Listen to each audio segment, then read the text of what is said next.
ध्यानम् शङ्खं चक्रं जलौकां दधरमृतघटं चारुदोर्भिश्चतुर्भिः सूक्ष्मस्वच्छातिहृद्यां शुकपरिविलसन्मौलिमम्भोजनेत्रम् कालाम्भोदोज्ज्वलाङ्गं कटितटविलसच्चारुपीताम्बराढ्यम् वन्दे धन्वन्तरिं तं निखिलगदवनप्रौढदावाग्निलीलम् अच्युतानन्त गोविन्द विष्णो नारायणामृता रोगान् मे नाशयाशेषान् आसु धन्वन्तरे हरे आरोग्यं दीर्घमायुष्यं बलं तेजो धियो श्रियम् स्वभक्तेभ्यः अनुगृह्णन्तं वन्दे धन्वन्तरिं हरिम् धन्वन्तरेरिमं श्लोकं भक्त्या नित्यं पठन्ति ये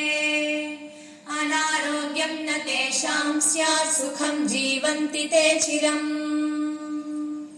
ॐ नमो भगवते वासुदेवाय धन्वन्तरये अमृतकलशहस्ताय वज्रजलौकहस्ताय सर्वामय विनाशनाय त्रैलोक्यनाथाय श्रीमहाविष्णवे स्वाहा।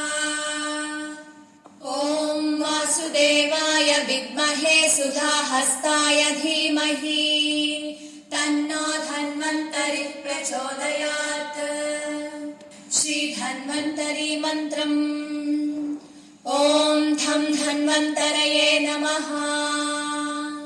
ॐ नमो भगवते महासुदर्शनाय वासुदेवाय धन्वन्तरये अमृतकलशहस्ताय सर्वभयविनाशाय सर्वरोगनिवारणाय त्रैलोक्यपतये त्रैलोक्यनिधये श्रीमहाविष्णुस्वरूप श्रीधन्वन्तरी स्वरूप श्री श्री श्री औषधचक्र नारायणाय स्वाहा।